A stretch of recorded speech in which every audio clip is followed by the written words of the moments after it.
Bonjour à tous et bienvenue dans ce nouvel entretien Imo2. Aujourd'hui, j'ai le plaisir de recevoir Anne Grenic de Ouest France Imo. Bonjour Anne. Bonjour. Comment vas-tu? Eh bien, très bien. Est-ce que, avant de rentrer dans le vif du sujet, on va parler un petit peu du marché de l'immobilier, des évolutions qui ont été très fortes ces dernières années et de tous les chiffres que vous avez chez Ouest France. Avant, j'aimerais bien que tu puisses te présenter rapidement, nous dire ce que tu fais chez Ouest France Imo et ce que fait Ouest France Imo. Ouais. Du coup, je suis responsable web marketing pour westfranceimo.com, mais aussi pour les sites Session PME et Bellepierre.com, qui sont deux sites que nous avons rachetés cette année de la société Octea.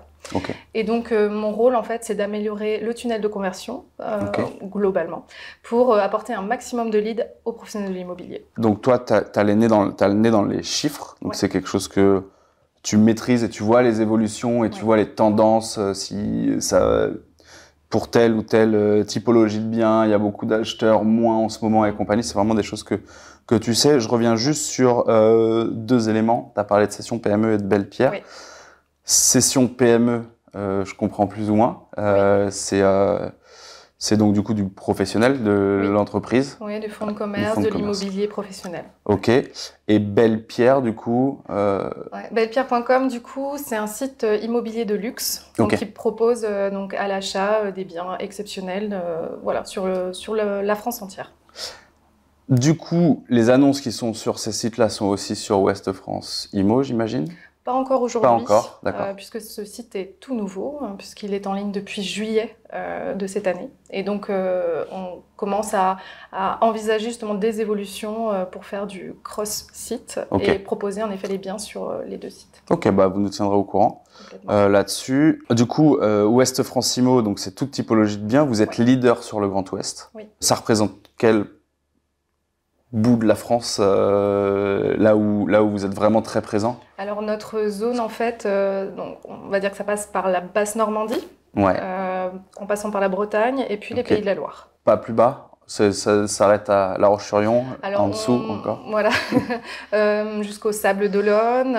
Et après, on peut avoir également des biens à Paris ou également dans le sud de la France. Mais en fait, l'essentiel reste dans l'ouest. D'accord, ok. Donc c'est vraiment toute cette partie-là où vous maîtrisez hyper bien le secteur, où vous êtes le numéro 1 et donc vous avez accès pas aux meilleurs chiffres, mais aux chiffres les plus complets, puisque c'est vous qui avez le plus d'infos sur ces parties-là. Et justement, est-ce que sur les 2-3 dernières années, avec tout ce qui s'est passé dans le monde, tu as vu beaucoup de changements sur le secteur immobilier de manière générale? Ce qu'on a pu voir, nous, déjà, c'est une hausse de la recherche immobilière dans l'Ouest, au global.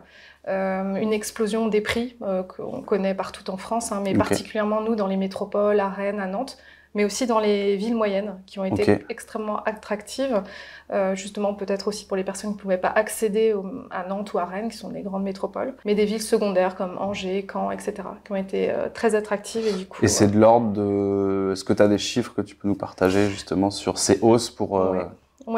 du coup, pour avoir des hausses un peu symboliques de 2021 par rapport à 2022, donc du coup, pour donner un exemple, en Bretagne, on a connu une hausse de 15% des prix des maisons sur la Bretagne entière, avec des pics à Dinan, par exemple, de plus 26%, qui est une ville moyenne très loin de Rennes. En Basse-Normandie, par exemple, sur les appartements, du plus 22,4%, donc quelque chose qu'on a pu connaître à Caen, par exemple. Et dans les Pays de la Loire, pour donner un exemple également, à Saint-Nazaire, plus 16,8%, et sur les Pays de la Loire, au global, plus 25,6% sur les maisons. Donc c'était quand même des chiffres très impressionnants et qui continuent.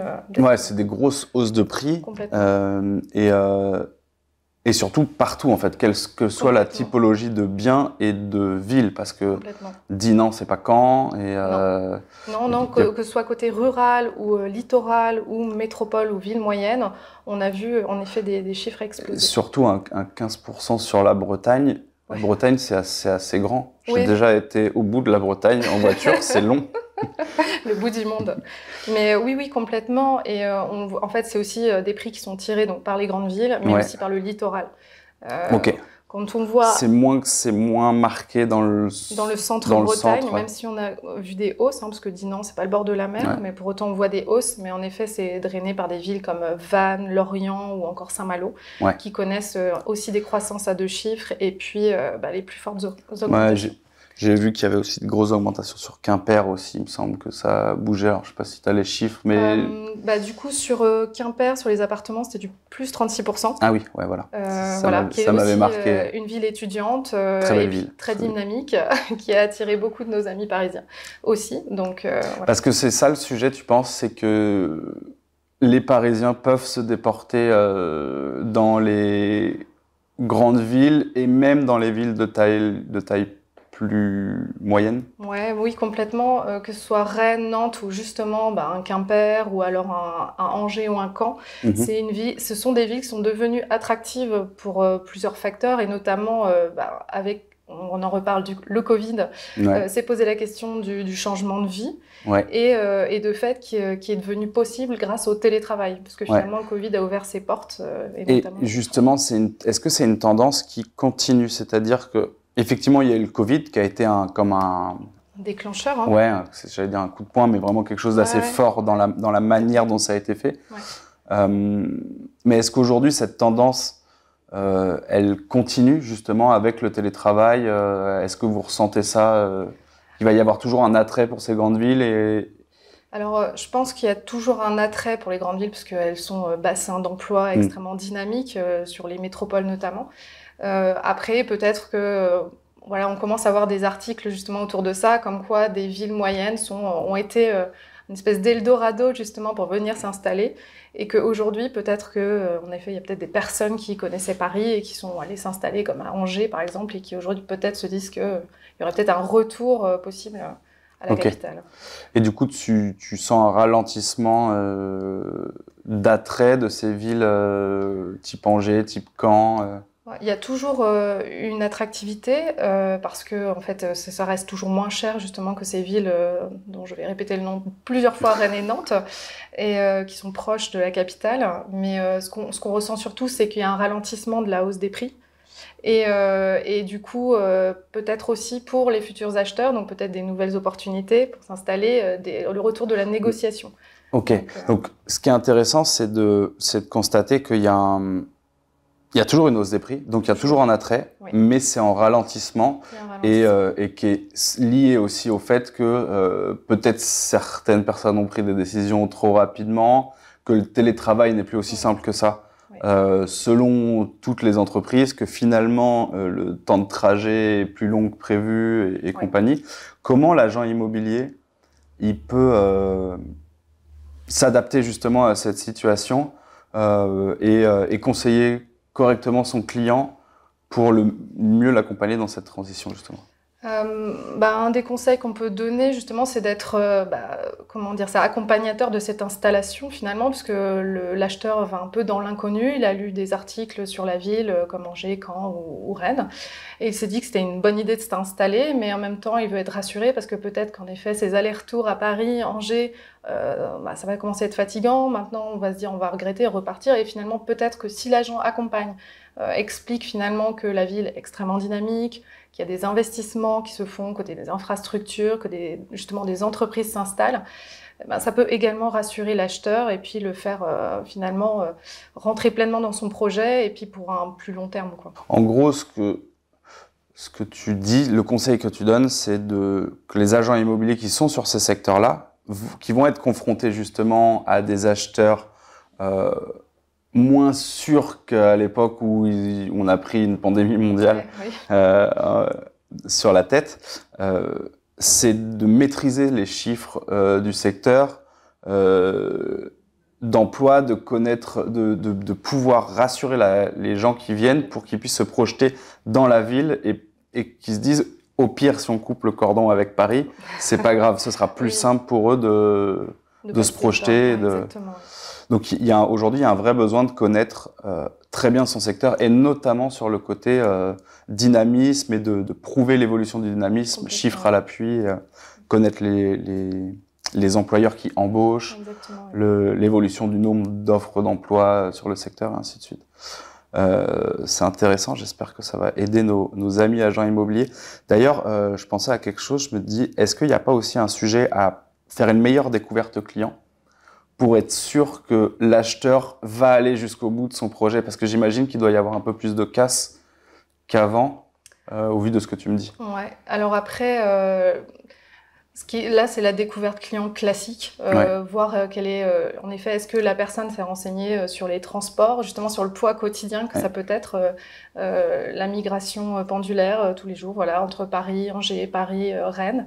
Est-ce que ça, c'est quelque chose qui a été mesuré et du coup, qui ne sera pas un frein à la dernière minute, avant le compromis, finalement, non, on l'a fait, c'est pas possible. C'est bien creuser le sujet. Et... C'est sonder cette question-là en plus pour bien comprendre le projet et savoir s'ils sont au fait du poids que ça peut représenter. Et justement, on a beaucoup parlé du télétravail, mais il y a un autre aspect qui a changé énormément la donne et qui l'a changé peut-être plus sur les grandes villes, mais qui a eu un impact sur l'ensemble des villes, c'est le temps de transport qui diminue. Tu parles beaucoup de Rennes et de Nantes, c'est assez intéressant. Rennes, vraiment la LGV est arrivée et vous avez gagné 50 minutes pour venir à Paris. Ça a eu un impact. Oui, ça n'a pas été négligeable en effet. Et c'est un impact qui continue aujourd'hui, Ouais, c'est un impact qui continue parce que on l'a vu avec la LGV plus l'effet Covid, parce que vraiment depuis 2017 ça ne fait que monter sur les prix des appartements, des maisons. Faut investir à Rennes, incroyable. Tu penses? Tout le monde à Rennes.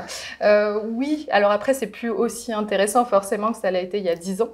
Mais oui, si vous mettez en location un bien à Rennes, il va partir dans les 48 heures sans problème, quoi. C'est vraiment quelque chose. Et Nantes, la LGV n'est pas encore arrivée? Non. Mais il y a quand même déjà une hausse énorme à Nantes qui est liée, donc là, plutôt puis l'attractivité du bassin d'emploi, etc., qui est, je dirais, beaucoup plus ancien aussi que Rennes. Ça a toujours été très attractif pour les Parisiens. Ça a été assez connu pour ça. Et du coup, ce qui fait que, d'ailleurs, j'en ai pas parlé, mais sur les Pays de la Loire, on voit bien que et donc Nantes, les appartements augmentent moins en prix, justement, en pourcentage. On est à plus 7% sur les Pays de la Loire, parce qu'il y avait déjà cette hausse historique que n'avait pas Rennes il y a 10-12 ans.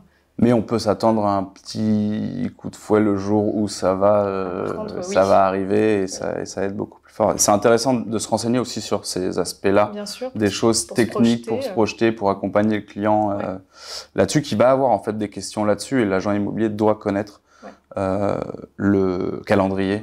Le contexte, le calendrier, les perspectives. Il y a d'autres sujets quand même qui nous ont beaucoup touchés, notamment ces derniers temps où on a eu un peu chaud cet été et ça a fait une vraie prise de conscience du contexte écologique dans lequel on était. Et il y a une loi là qui est passée où les décrets sont en train de s'appliquer, certains sont repoussés et compagnie, la loi climat et résilience. Est-ce que ça a eu un impact sur l'immobilier? Oui, on peut le dire. Et puis particulièrement, on a entendu énormément parler sur notamment les passoires thermiques. Donc il s'agit aujourd'hui des logements qui sont en F et G, donc avec les limites qu'on connaît. Le propriétaire n'a pas le droit d'augmenter le loyer de son bien, etc. Il n'a pas le droit de le mettre en location. Il n'a pas le droit de le mettre en location. Je crois qu'il y avait un gel d'abord des il y a un gel de ceux qui sont en location, mais si le locataire s'en va, il ne peut plus le remettre en location. Ce qui est quand même un énorme frein. Et donc les conséquences, ça a été aussi qui a eu aussi des conséquences sur la location. Énormément de biens qui ont été mis en vente, justement. Ces biens qui faisaient partie des passoires thermiques qui ne peuvent pas être mis en location une fois le locataire parti. Et ça, vous l'avez ressenti justement, cette multiplication du nombre de mises en vente de passoires thermiques sur West of Francilmont? Parce que du coup, il y a eu deux choses. C'est qu'on a vu aussi la diminution de la part des locations en ligne. Aujourd'hui, on est à, je n'ai plus le chiffre précédemment, mais on est à 6% de location en ligne. Et donc, si on va dans les détails, on a sur Rennes, sur certains types de biens, tels les petites surfaces justement, on a très peu de biens disponibles. Et du coup, ça a eu un impact. Et en effet, des biens qui viennent en ligne, qui sont des passoires thermiques. Donc, les gens veulent s'en débarrasser. Complètement. Ce qui va avoir deux impacts. Tu as déjà parlé de la négociation, mais avant de parler de la négociation, parce que je voudrais aborder l'autre sujet qui est, il y a quand même une opportunité en fait. Étant donné qu'il y a des gens qui veulent se séparer des biens et que de l'autre côté, il y a un manque de biens en location, il y a une vraie opportunité à récupérer ces biens pour les remettre sur le marché de la location. Et même au-delà de l'opportunité à proprement parler, il y a un besoin... faut que quelqu'un s'en occupe, quoi. Faut que quelqu'un mette des biens en location parce que les gens ont besoin de se loger. Du coup, est-ce que l'agent immobilier a un rôle à jouer là-dedans et quel conseil tu donnerais à l'agent immobilier pour qu'il puisse profiter de cette opportunité, accompagner les... De la même manière que l'agent immobilier aide à se projeter dans son projet immobilier, il faut aussi aider les propriétaires de ces fameuses passoires à conserver leur patrimoine finalement et du coup les aider, les accompagner au changement et donc à la rénovation de leurs biens. Et donc là, ils doivent en effet les accompagner, les conseiller.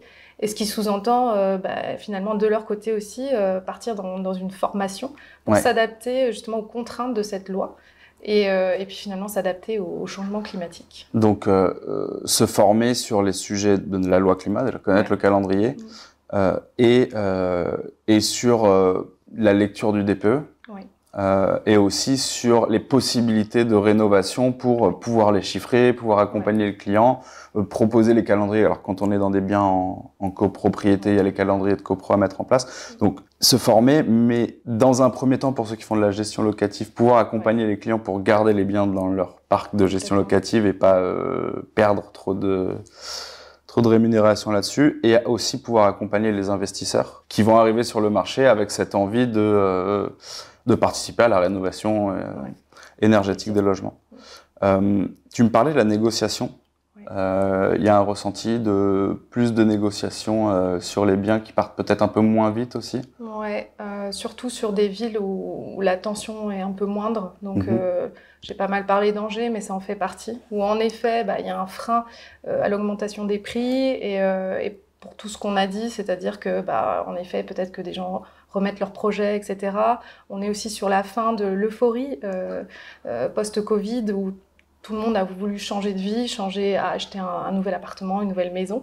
Et donc là, les acheteurs qui aussi sont confrontés peut-être à des taux d'intérêt qui augmentent, des prix qui sont peut-être plus élevés, du coup, en effet, ça ouvre la porte davantage à la négociation, ce qu'on ne connaissait plus. Et puis moins d'acheteurs égale plus de possibilités de négocier. Donc, du coup, tu disais très justement que c'est quelque chose qui est nouveau, cette négociation. Potentiellement que beaucoup de professionnels de l'immobilier doivent reprendre cette habitude de négocier. Donc, est-ce qu'on ne conseillerait pas aux agents immobiliers de se former aussi à la négociation et de rassurer justement les personnes, les préparer justement à ça? Est-ce que tu penses qu'il y a un vrai sujet là-dessus sur les quelques prochaines années pour l'agent immobilier? Oui, complètement, parce que là, on est en période en plus d'incertitude, c'est-à-dire qu'avec tous les facteurs qu'on connaît, j'ai parlé des taux d'intérêt, on pourrait même reparler de la guerre en Ukraine, l'inflation, enfin bref, il y a tellement de facteurs là d'incertitude que la réassurance également sur la conjoncture économique, sur le fait que l'économie française se porte plutôt bien malgré la période compliquée, qu'il faut malgré tout rassurer. Et en effet, ça demande de connaître les chiffres, les perspectives offertes par les analystes, etc., qui peuvent aussi rassurer dans un contexte d'achat immobilier, qu'on soit acheteur, investisseur. Parce que du coup, le constat, c'est que l'acheteur va arriver avec l'espoir de négocier dans un contexte qui est plutôt anxiogène, avec une sorte d'incertitude en plus de si vraiment c'est le bon choix qu'il est en train de faire au vu de ce qu'il entend. Donc le rôle du professionnel de l'immobilier est en train de changer d'un secteur qui était... d'un marché qui était assez facile, même si le mot n'est pas forcément bien choisi, plus facile en tout cas que maintenant, on passe à un moment où ça va devoir être une épaule pour le client et l'accompagner. Et justement, est-ce que c'est son rôle que de maîtriser tous ces chiffres-là, tout ce savoir-faire-là pour pouvoir accompagner les clients? Je pense que ça résume sur tous les aspects, ce qu'on a dit, projection sur le local et puis projection aussi sur des choses plus macro-économiques pour rassurer à tous les niveaux son acheteur et évidemment, oui. Et est-ce qu'il y a un risque? Je posais une question, peut-être une question piège, mais je la tente. Est-ce que tu penses qu'il va y avoir moins de transactions sur les prochains mois ou années? Et est-ce que du coup, il n'y a pas un risque pour le professionnel qui travaille moins bien et met pas en place les conseils que tu viens de donner, c'est-à-dire de devenir vraiment l'accompagnateur du projet immobilier? Est-ce que tu penses qu'il y a un risque d'avoir moins de transactions et qu'il y a un risque pour les professionnels? C'est toujours de toute façon un risque et finalement être professionnel de l'immobilier, c'est se différencier de toute façon des personnes qui en effet ne se seront pas préparées à l'après-euphorie Covid, on change de vie donc on achète plus facilement et donc forcément comme on le sait, les utilisateurs, enfin les futurs acheteurs sont confrontés à plusieurs agents immobiliers puisqu'on n'en a pas qu'un quand on est à la recherche, donc la comparaison elle va être là. Et donc, en effet, si on est préparé à répondre aux questions, etc., particulièrement aux personnes qui ne sont pas locales, qui, elles, ont peut-être cette culture, ça fera évidemment. Et puis qui n'ont pas la maîtrise des sujets, parce qu'au final, comme ils vont arriver avec beaucoup plus de questions et beaucoup plus de peur, de stress, et c'est ceux qui lèveront ces barrières-là, qui est moins de vente ou non, au final, qui prendront plus vite les parts de marché. Sachant que, juste pour... effectivement, c'est difficile de répondre à cette question de s'il y aura moins de ventes. Et je pense que ceux qui se pencheront sur les chiffres, notamment de conjoncture, on parlait du taux d'usure, on parlait de ces éléments-là, se rendront peut-être compte que finalement, ça va pas si mal et qu'il y a moins de risques que ce qu'on pense. Tu parlais tout à l'heure, hors caméra, d'une intervention du gouverneur, c'est ça? Ouais, de la Banque centrale française. Et du coup, en effet, qu'il parlait il a été interrogé justement par Ouest France et il parlait justement de cette conjoncture économique. Est-ce qu'il faut avoir confiance dans les mois qui viennent, sur l'année prochaine, notamment en 2023? Et il était plutôt justement optimiste, du coup, parce qu'il nous faisait noter qu'en effet les taux d'usure n'étaient pas les plus élevés en Europe, on est même je crois les plus bas, on est à 1,45, quelque chose comme ça, et que l'économie française finalement ne se portait pas si mal, qu'il y avait forcément des difficultés, mais qu'on était sur un ralentissement et pas non plus, on n'est pas sur un effondrement, et que donc la confiance on doit la garder et puis et avancer sur ces projets. Et l'agent immobilier pour le projet immobilier justement créateur de confiance, et c'est à lui de le faire. Il faut que lui-même ait confiance et transmettre les bons chiffres dans le marché. Et surtout, c'est assez rigolo parce qu'au final, on est sur ce sujet-là depuis tout à l'heure. C'est que de la confiance. C'est que, oui, si tu vas vivre à Angers, qu'on parle beaucoup d'Angers, mais parce que c'est caractéristique d'une ville de taille moyenne. C'est un peu partout dans toutes les autres grandes villes, enfin ça reste des grandes villes de France. Il y a ce manque de confiance de si je vais vivre à Angers, est-ce que je vais y arriver? Alors que ça reste des très grandes villes avec énormément d'employabilité. Donc on est sur cette confiance à cet endroit-là. Sur la loi climat et résilience, il y a le fait d'avoir peur que sa passoire thermique, on puisse pas la remettre sur le marché. Alors que si on est bien formé et qu'on comprend les choses, on peut créer la confiance pour soit conserver son bien immobilier, soit pour investir dans ce type de bien immobilier. Et sur la conjoncture économique, c'est le même sujet. En fait, l'agent immobilier, si lui se forme bien, aura la confiance pour accompagner ses clients. C'est très intéressant. Moi, je trouve ça très cool quand on dit aux agents immobiliers de se former et que surtout, c'est le timing pour être plus professionnel. Surtout que les chiffres parlent d'eux-mêmes et que tu arrives avec beaucoup de matière là-dessus. Est-ce que tu as un dernier conseil pour les professionnels de l'immobilier qui sont friands de conseils et de pistes d'amélioration? Je dirais que un mot-clé, la diversification. Tout à l'heure, je vous ai parlé d'Ouest France Immo forcément, mais aussi de Cession PME, qui est pareil sur le secteur de l'immobilier d'entreprise, qui reste très dynamique, mais aussi de Bellepierre.com, qui est un site immobilier de luxe, donc un marché de niche, qui nécessite justement pour l'agent immobilier, finalement sur un marché de niche, énormément de notoriété, finalement énormément de visibilité, ce dont il ne profite pas forcément sur les sites généralistes en immobilier. Et donc, c'est justement avoir une solution qui leur permette finalement de profiter davantage comment dire ça, de visibilité. Et puis finalement, comme on est sur un secteur, donc l'immobilier de luxe, qui ne connaît pas la crise, puisque on a vécu une formidable année. Ça n'a pas été touché par le... Non, quasiment non, pas. Vraiment pas. Okay. Et puis ça n'a jamais été aussi dynamique. Donc se diversifier pour mieux affirmer aussi ses positions et sécuriser ses positions, hein, puisque si on fait de l'achat, de la loc et du luxe, quelle que soit la tendance du marché, on va pouvoir proposer les bons. Si demain c'est le luxe qui est touché, ben on a toujours un endroit où ça va bien et on peut continuer à faire du business, et c'est rassurant pour l'entreprise et pour les équipes. Donc si je résume le conseil que tu as donné, c'est de se diversifier, d'essayer de voir s'il n'y a pas d'autres métiers ou d'autres typologies de biens immobiliers qu'on peut rentrer, notamment pour ceux qui travaillent dans le Grand Ouest, en allant voir les outils que vous mettez à leur disposition. Ne serait-ce que pour tester, en disant bah voilà, vous serez sur ce site-là, regardez et voir si jamais ça permet de rentrer des mandats qu'on a moins l'habitude de rentrer. Parce qu'effectivement, bah, plus on a de métiers entre guillemets différents ou de secteurs différents, moins on est sujet à un vent changeant venu, sachant qu'en ce moment les vents changent beaucoup, donc c'est plutôt pas mal de se positionner là-dessus. Merci beaucoup pour ton temps et pour tout ce que tu as amené. Est-ce que tu as un petit mot de la fin, ou est-ce qu'on peut vous retrouver si je suis un professionnel de l'immobilier?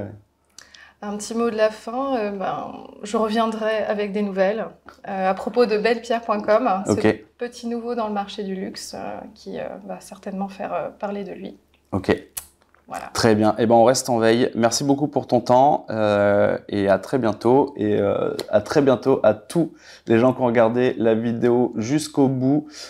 Si vous avez des questions que vous voulez qu'on pose à Ouest France Immo, n'hésitez pas à les mettre en commentaire pour la prochaine interview. N'hésitez pas à nous donner un maximum de matière pour qu'on puisse poser les bonnes questions, les questions auxquelles vous voulez que nos partenaires répondent. En tout cas, merci de nous avoir suivis et à très bientôt sur Immo 2. Ciao.